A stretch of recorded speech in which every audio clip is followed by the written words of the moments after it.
ഞാൻ വിനോദ്. പൈനീർ സ്റ്റഡീസിന്റെ പുതിയ ക്ലാസ്സിലേക്ക് ഏവർക്കും ഹൃദ്യമായ സ്വാഗതം. നമ്മൾ ഇന്ന് മാത്സിലെ ചില പസിൽസ് ആണ് പരിചയപ്പെടുന്നത്. നേരെ ക്ലാസ്സിലേക്ക് കിടക്കാം. 1, 2, 4, 1, 1, 16. ഇനി ഇവിടെ ഏത് സംഖ്യ വരും? ഇവിടെ 1 ഉണ്ട്. നിങ്ങളൊന്ന് ശ്രദ്ധിച്ചോ, എങ്ങനെ വരും?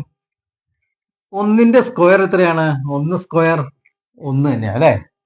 ഈ 2ന്റെ സ്ക്വയർ എത്രയാണ്? 4. ഇനി ഈ 4ന്റെ സ്ക്വയർ എത്രയാണ്? 16. ഈ 1ന്റെ സ്ക്വയർ എത്രയാണ്? 1 തന്നെ അല്ലെ? 1 സ്ക്വയർ 1 തന്നെ. ഇങ്ങനെ ഇങ്ങനെ ഇങ്ങനെ ക്രോസ് സ്ക്വയർ ആയിട്ട് എഴുതിയേക്കണം. അപ്പൊ ഈ 1ന്റെ സ്ക്വയർ ഇവിടെ 1 വന്നു. ഇവിടെ എത്ര വരും? 16ന്റെ സ്ക്വയർ വരണം അല്ലെ? 16 256 ആയിരിക്കും ഇവിടെ ഉത്തരം അല്ലെ? അപ്പൊ ഇങ്ങനെ ഇങ്ങനെ ക്രോസ് ആയിട്ട് അതിന്റെ സ്ക്വയർ എഴുതിയാണ് പോകുന്നത്. 1 സ്ക്വയർ 1 തന്നെ, ഇവിടെ 1 ഇവിടെ 1, അങ്ങനെ അങ്ങനെ പോകും. പക്ഷെ ഇങ്ങനെ വരുമ്പോൾ 2ന്റെ സ്ക്വയർ 4, 4ന്റെ സ്ക്വയർ 16, 16 256 ഒന്നില്ലേ? ഇങ്ങനെയാണ് ഈ പസില്. അടുത്ത നോക്കിക്കേ, 4, 8, 16, 5, 10, 20, 6, 12 ഇവിടെ എത്രയാണ്? ഇത് കാണുമ്പോൾ എളുപ്പത്തിൽ മനസ്സിലാക്കാം അല്ലെ? എന്താ പ്രത്യേകത ഉള്ളത്? 4 × 2 ആണ് 8, 8 × 2 ആണ് 16, അങ്ങനെയല്ലേ?